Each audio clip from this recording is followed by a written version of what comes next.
Hi friends, మేము పెట్టే interesting videos కోసం ఇప్పుడే మా ఛానల్ని సబ్స్క్రైబ్ చేసి పక్కనే ఉన్న గంట సింబల్ని యాక్టివేట్ చేసుకోండి. అలా చేయడం వల్ల మేము పెట్టే ప్రతి ఒక్క వీడియో నోటిఫికేషన్ మీ వరకు ఈజీగా వచ్చేస్తుంది. ఇక లేట్ చేయకుండా వీడియోలో ఏం జరుగుతుందో చూసేయండి. ఇకపోతే చారు తన తండ్రి చలపతితో మాట్లాడుతూ ఉంటుంది. నాన్న, ఆ ఆద్య అలాగే ఆ కిషోర్ ఇద్దరు కూడా పెట్టెబేడ సర్దుకొని అమెరికాకు వెళ్ళిపోతున్నారు అని అనగానే, అవునా, చాలా మంచి వార్త చెప్పావమ్మా అని అంటూ ఉంటే, అయినా ఈ కిషోర్ అలాగే ఆద్య ఎందుకు నోరు మూసుకొని ఉంటారంటావు అని అంటూ ఉంటే, అదే నాకు కూడా అర్థం కావట్లేదు నాన్న. ఇన్ని రోజుల నుంచి మనం ఆ కిషోర్ని కిడ్నాప్ చేసి దాచిపెట్టాం. ఆ విషయం తెలుసుకున్న ఆది కూడా ఎందుకు నోరు విప్పలేదో నాకు అర్థం కాలేదు. పద్మావతికి బంగారు నగలని చెప్పి గిల్ట్ నగలు ఇచ్చాం. ఆ విషయం తెలిసినా కూడా ఆద్య అలాగే ఆ కిషోర్ ఇద్దరు కూడా ఎందుకు నోరు విప్పట్లేదో అది కూడా అర్థం కావట్లేదు. ఏం జరిగినా సరే మనకు కావాల్సింది ఆ ఆద్య సీనుబావని ఇంటిని వదిలిపెట్టి దూరంగా వెళ్ళిపోవడమే కదా. అదే కోరిక ఈ రోజుతో నెరవేరుతుంది నాన్న అని చెప్పగానే, సరే అమ్మా, మంచి వార్త చెప్పావు అని చెప్పి ఫోన్ కట్ చేసి అటువైపు తిరిగి చూడగానే వెంటనే అక్కడికి వచ్చి ఆద్య తన చెంప పగలగొట్టడం అంతా కూడా జరుగుతూ ఉంటుంది. ఇదంతా ఎందుకు చేస్తానో తెలుసా? ఖచ్చితంగా నువ్వు బుద్ధి తెచ్చుకుంటావని. సీనుబావకి దగ్గర అవడానికి ప్రయత్నించు, తప్పు లేదు. కానీ నువ్వు అదే పనిగా నన్ను మా నాన్నని ఇబ్బంది పెట్టినట్లు ఈ ఇంట్లో ఎవరినైనా ఇబ్బంది పెట్టాలని చూస్తే ఖచ్చితంగా ఒక్క ఫోన్ చేస్తాను. ఆ తర్వాత అత్తయ్య నీ పీక పిసికేసి చంపేస్తుంది అని చెప్పి అక్కడి నుంచి వెళ్ళటం. ఆ మాటలని విన్న సీను ఒక్కసారిగా షాక్ అయిపోతాడు. అంటే ఇదంతా చేసింది చారునే అనమాట. ఆద్య ఇప్పుడు అమెరికాకు వెళ్ళిపోతుంది. ఇక్కడే ఉంటే ఎలాగో ఆద్య మనసులో ప్రేమ పుట్టించైనా సరే చివరికి ఆద్యని సొంతం చేసుకోవాలని అనుకున్నాను. కానీ అమెరికాకు వెళ్ళిపోతుంది. ఇప్పుడు ఎలా, ఏం చేయాలి అని చెప్పి అటు ఇటు తిరుగుతూ చాలా కంగారుగా ఆలోచిస్తూ ఉండగా అప్పుడే సీనుకి ఒక ఉపాయం తడుతుంది. చారు చేసిన తప్పుని తన నోటుకుంటా తానే నోరు విప్పి చెప్పేలా చేయాలి. అప్పుడే అందరికీ నిజం తెలిసిపోతుంది. ఆది వాళ్ళ నాన్నని కిడ్నాప్ చేసి చంపాలని చూశారని, నగల బదులు దొంగ నగలు ఇచ్చారని, అన్నీ కూడా నిజాలను చారు నోటుకుంటే బయట పెట్టాలని చెప్పి సీను కుట్ర పన్నుతూ ఉంటాడు. మరి నిజంగా చారు చేసిన పనిని ఒప్పుకుంటుందా అందరి ముందు? ఒకవేళ జరగకపోతే సీను చారు మెడలో ఉన్న తాళిని తెంచేస్తానని బెదిరించడంతో మరి అందరి ముందు చారు నిజాన్ని బయట పెడుతుందా?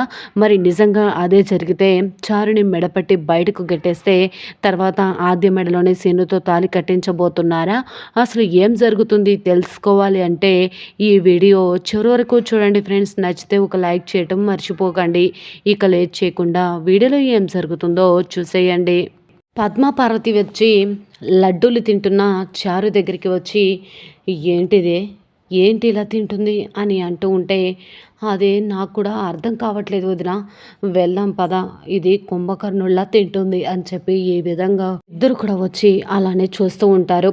ఏంటి అవి బఠానీలు అనుకున్నావా లేదా లడ్డూలు అనుకున్నావా, ఏంటి ఆ తిండేంటి అని చెప్పి అంటూ ఉంటే, అది అది ఆద్య అమెరికాకు వెళ్ళిపోతుంది కదా అని అంటూ ఉంటే, అవును, ఆద్య అమెరికాకు వెళ్ళిపోతే నీకేమొస్తుంది అని అంటూ ఉంటే, నాకేమొస్తుంది కాదత్తయ్య, ఆద్య అమెరికాకు వెళ్ళిపోవాలనే కదా మనం ప్లాన్ చేశాం అని అంటూ ఉంటే, అవును, అమెరికాకు వెళ్ళాలని అనుకున్నాం. కానీ ఎన్ని రోజులు ఇక్కడ ఉన్న ఆద్య అమెరికాకు వెళ్ళిపోతుంటే మాకే బాధగా అనిపిస్తుంది అని అంటూ ఉంటే, ఏంటి అది అమెరికాకు వెళ్తుంటే మీకు బాధగా అనిపిస్తుందా? అంటే మీకు దాని మీద ప్రేమ ఉందా ఏంటి అని అంటూ ఉంటే, తన మీద మాకు ప్రేమ ఉందని చెప్పట్లేదు, కానీ ఎంతైనా ఇన్ని రోజులు మనతో కలిసి ఉంది కదా, అలా వెళ్ళిపోతుంటే పాపం అనిపిస్తుంది. కనీసం మనిషిలో ఆలోచించు, ఆ తిండేంటి, ఎవరైనా చూస్తే ఆద్య అమెరికాకు వెళుతున్నాను నువ్వు సంతోషంగా పండగ చేసుకుంటున్నావనే అనుకుంటారు. ముందు ఆ లడ్డూలు తినడం ఆపే అనగానే, సరే అత్తయ్య అని చెప్పేసి ఇంకొక లడ్డు నోట్లో పెట్టుకుని అక్కడి నుంచి వెళ్ళిపోతుంది. వెళ్ళిపోయిన తర్వాత సీను అటు ఇటు తిరుగుతూ, ఆద్య అమెరికాకు వెళ్ళిపోతే నా పరిస్థితి ఏంటి, నేను ఇష్టం లేకుండా తాళి కట్టిన చారునే నాకు గతవుతుందా? అది ఎప్పటికీ జరగకూడదు. చారుకి నా జీవితంలో స్థానమే లేదు. ఆద్య నా జీవితం, ఆద్య నా ప్రాణం, ఆద్య నా సర్వస్వం అని అనుకున్నాను. ఇప్పుడు కానీ ఆద్య అమెరికాకు వెళ్ళిపోతే నేనేం చేయాలి, ఆద్య ప్రేమను నేను ఎలా సంపాదించుకోవాలి అని చెప్పి అటు ఇటు తిరుగుతూ ఆలోచిస్తూ ఉంటాడు సీను.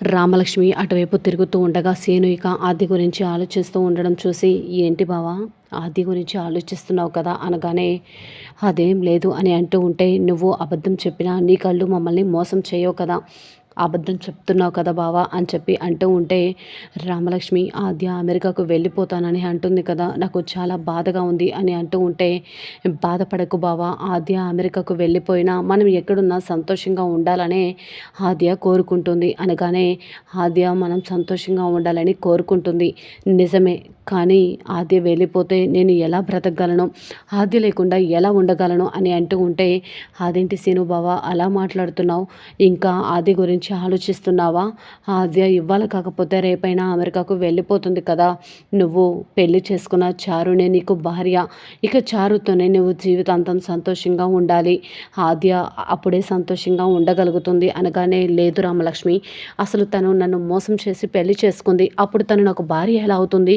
నేను తనకి భర్తని ఎలా అవుతాను, తనకి ఎప్పుడూ నా జీవితంలో స్థానం లేదు, నా మనసులో ఉన్నది ఆద్య, నా జీవితం ఆద్య, నా ప్రాణం ఆద్య, నా సర్వస్వం ఆద్య అనుకొని బ్రతుకుతున్నాను, కళ్ళ ఎదుటున్న ఆద్యని చూసుకొని బ్రతుకుతున్నాను, అలాంటిది ఆద్య ఇప్పుడు నన్ను వదిలి దూరంగా వెళ్ళిపోతాను అని అంటుంటే తట్టుకోలేకపోతున్నాను అని అంటూ ఉంటే, ఏం చేసినా ఎలా మాట్లాడినా సరే ఆద్య అయితే అమెరికాకు వెళ్ళిపోతుంది కదా బావా, ఇక మనం చేయాల్సింది ఏముంది అని చెప్పి ఏడుస్తూ వెళ్ళిపోతుంది రామలక్ష్మి. అయితే ఇప్పుడు ఆద్య ఖచ్చితంగా అమెరికాకు వెళ్ళిపోతుందనమాట అని చెప్పి ఏడుస్తూ ఉంటే, అప్పుడే చారు వచ్చి, ఏంటి బావా నువ్వు అమెరికా ఆద్య వెళ్ళిపోతుందని బాధపడుతున్నావా, అయినా మనిద్దరికీ పెళ్ళైపోయింది, ఇంకా నువ్వు మాజీ ప్రేయసి ఆద్యని తలుచుకొని ఏం బాధపడతావు, ఆద్య ఉండడం వల్లే నువ్వు నాకు దగ్గర కావట్లేదు, ఆద్య ఇక అమెరికాకు వెళ్ళిపోతే ఖచ్చితంగా నువ్వు నాకు సొంతమైపోతావు అని చెప్పేసి తన మనసులో అనుకుంటూ ఉంటుంది. ఇక వెంటనే చారు తన తండ్రి చలపతికి ఫోన్ చేసి మాట్లాడుతూ ఉంటుంది, నాన్న ఆద్య అమెరికా ఇద్దరు కూడా ఫ్లైట్లో అమెరికాకు చెక్కేస్తున్నారు, సీను బావ నాకు సొంతమయ్యే అవకాశం దగ్గర పడుతుంది, ఎలాగైనా ఆద్య వచ్చిన దారిన వెళ్ళిపోతే మంచిగా ఉంటుంది కదా నాన్న అని అంటూ ఉంటే, ఆ దేవుడు ఉన్నాడమ్మా, అందుకే నీ జీవితంలో తొంగి చూస్తున్న ఆద్యని మీ జీవితానికి దూరం చేస్తున్నాడు, నువ్వు ఎంత వీలైతే అంత తొందరగా సీనుని నీ వశం చేసుకో, అప్పుడే సీనుకి నీకు మధ్య దూరం పెరగకుండా ఉంటుంది అనగానే, అవును నాన్న మీరు చెప్పింది నిజమే అని చెప్పేసి ఈ విధంగా అంటూ ఉంటుంది చారు. ఆ మాటలన్నీ విన్నా సీను ఒక్కసారిగా షాక్ అయిపోతాడు.